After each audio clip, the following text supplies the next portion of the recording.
Hey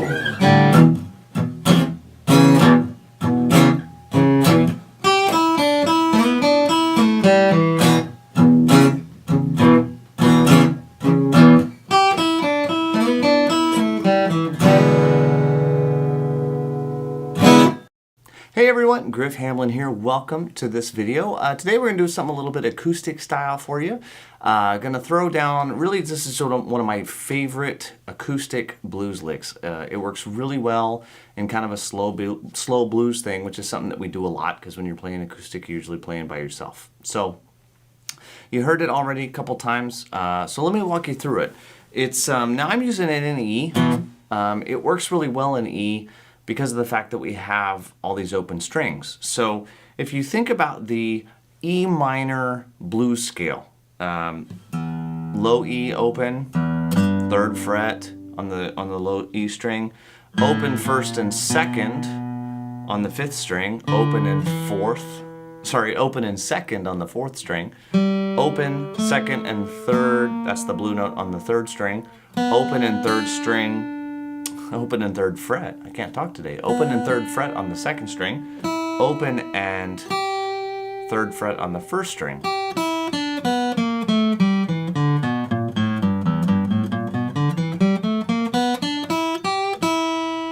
Now we're going to take advantage of one kind of cool little thing, which is that B, that open B, the open 2nd string. If I slide from the 2nd fret on the 3rd string up 2 frets, I get that same B note.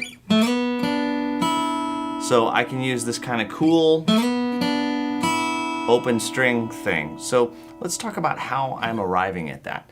Now the first thing that you got to remember is, as with all licks, you got to pay attention to what beat it starts on and what beat it ends on, because that tells you how it's going to fit in with things, okay? So now I'm just using a basic blues in E.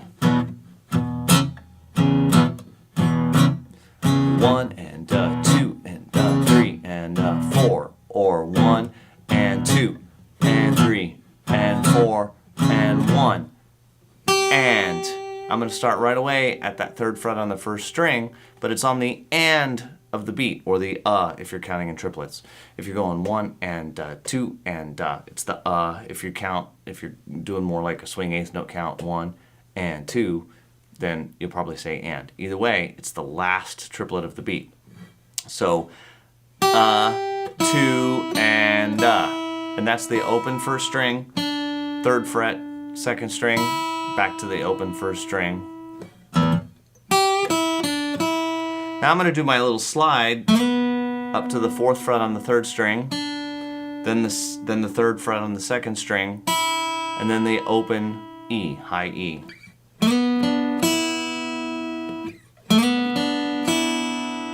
And you notice it kind of gets some cool ring. And you want that. But then what I'm going to do is slide my finger back from the 4th to the 2nd very quickly. And at that point, everything shuts off. And the way I do that a lot of times is actually with my right hand.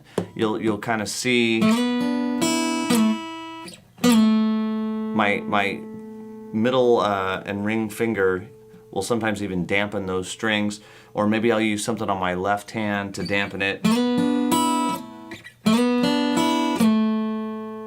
So I put those 2 fingers from my right hand, the ones that are not holding the pick, and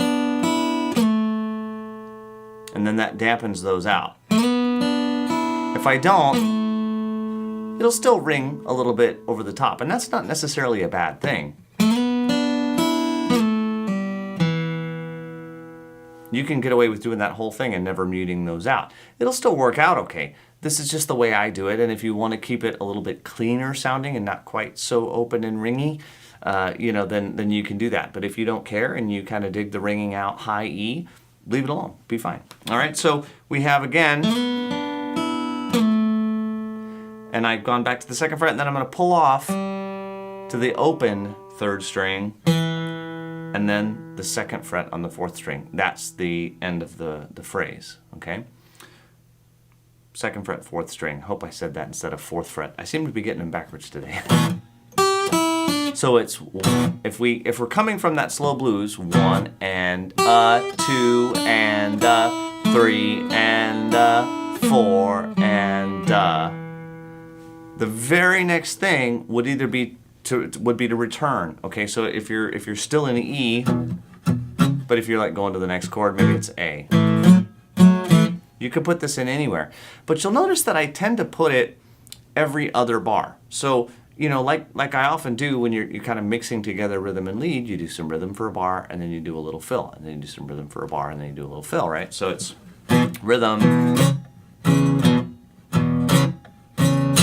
fill, back to rhythm. I'm on the third bar of the form. Now I'm on the fifth bar, so it's the 4 chord. But I can use the same riff. Now I'm back to the 1 chord.